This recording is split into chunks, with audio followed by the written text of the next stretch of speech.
Have your Amazon profit margins been shrinking over the past couple of years? Do you want to know a way to increase your profit per unit?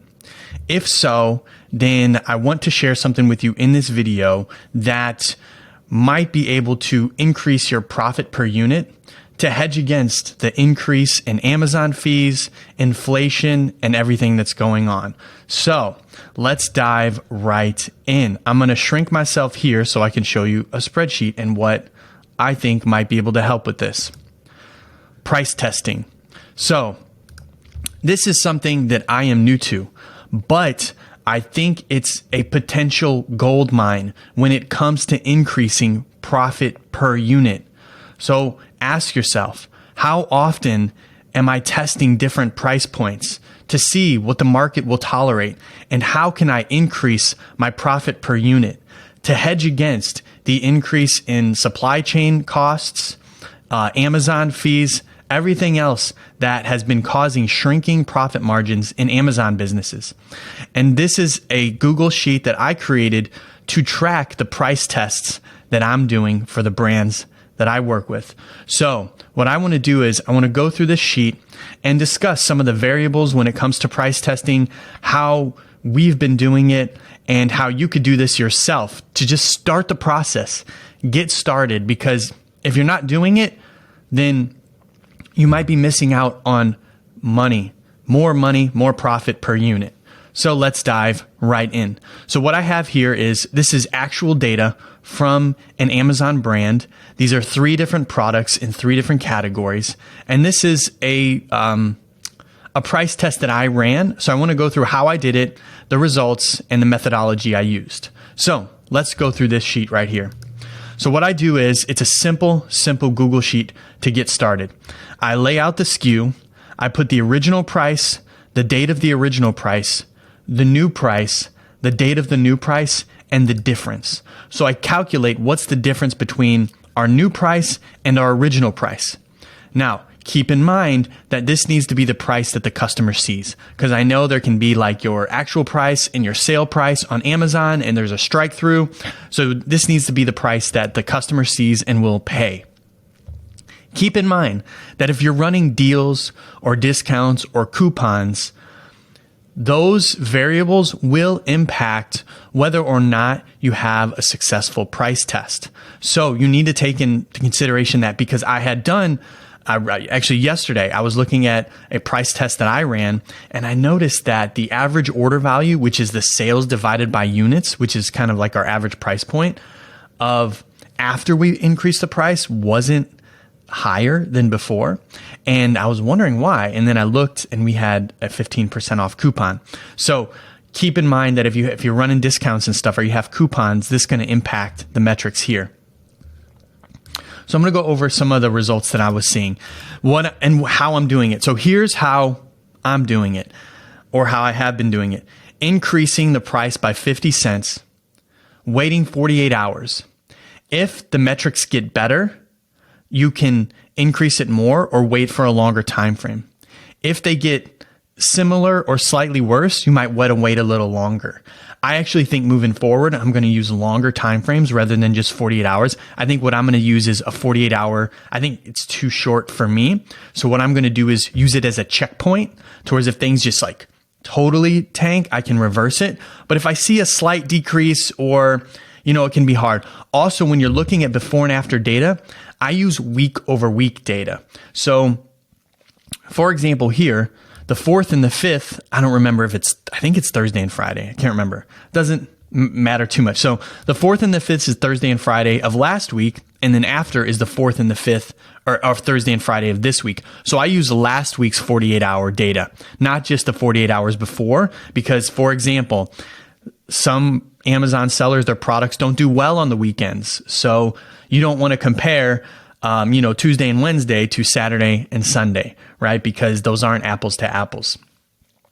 So now that we've covered this data here, what I want to cover now is the before data for SKU 1.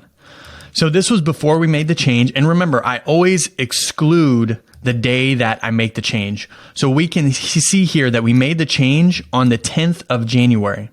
I exclude the 10th of January because it's a partial data set, right? If you change the price during the middle of the day or the morning, then you're missing some of the data before it was changed. So I like to exclude that whole day because it's not an accurate data set. So we can see here for SKU 1, before we made the change, our sales were 1345, units were 59, average order value was 2280, profit was 192.36, and margin was 14.3. So you can get the sales in units from Amazon and then just use a formula to divide the sales divided by units, which will give you the AOV, which is the average order value,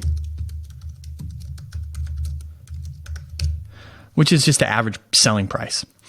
And then the profit, I pulled it for this specific SKU. We use Sellerboard to calculate profit per SKU. So whatever you are using to calculate profit per SKU, use that data.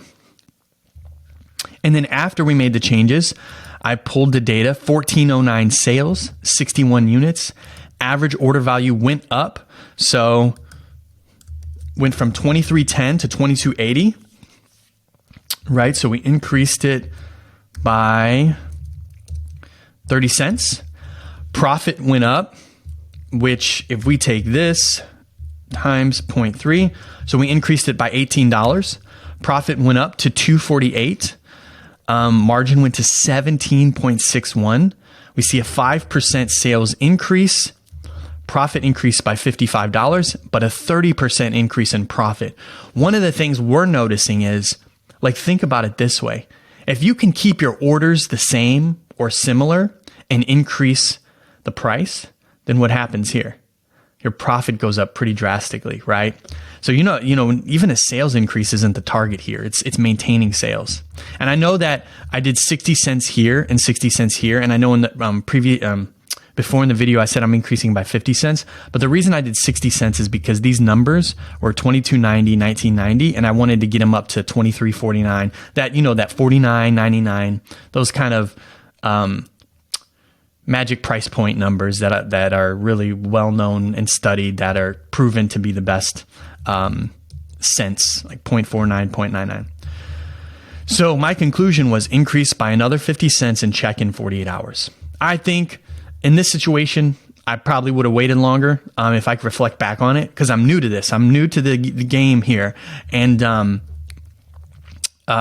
not new to Amazon, but I mainly do Amazon advertising, but I am new to this specific piece of the Amazon business. That's why I'm getting better at it and learning more about it. The second SKU we saw, let's see here. We saw an increase of sales. I'll go through, let's go through all three of them real quick. SKU number 2, we had 54 units, 985. Average order value goes from 1825 to 1893.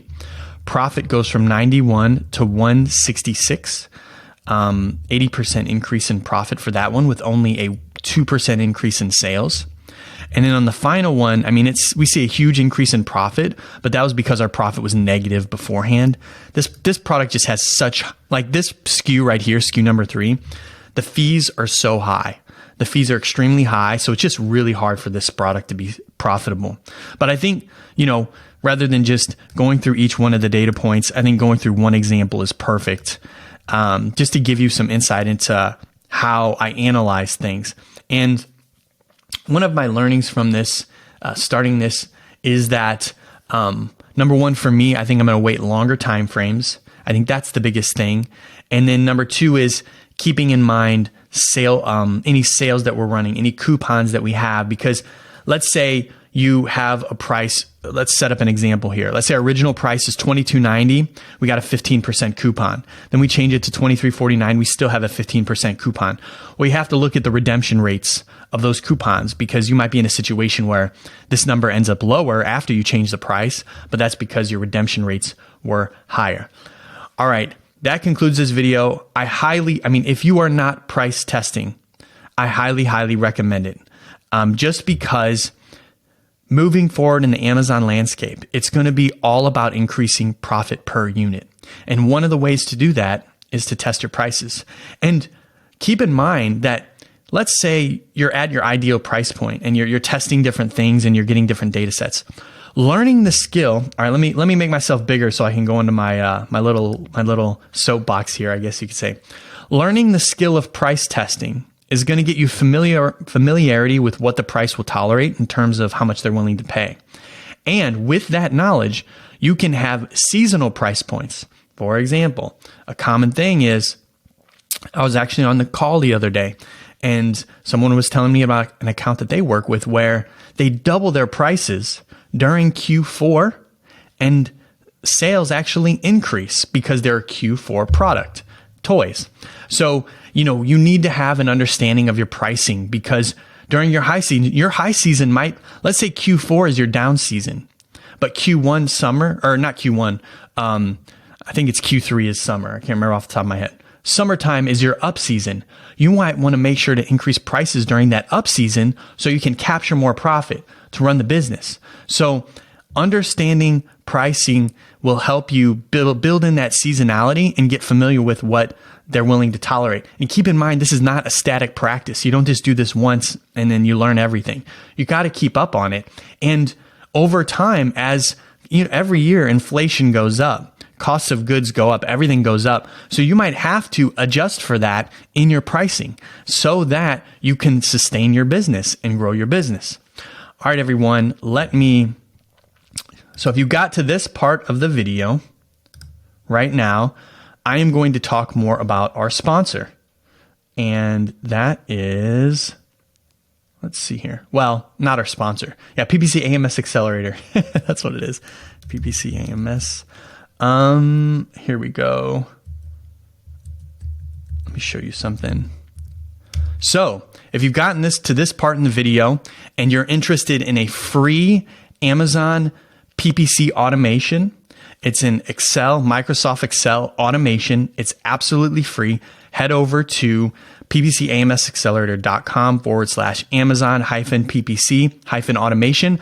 I will put it in the description of this video. You can get a free Amazon automation, and also you can send an email. My email address, when you go over to learn more about the automation, my email address is in there as well. So you can reach out to me if you have any issues with the automation, and me and my team can help you out with it.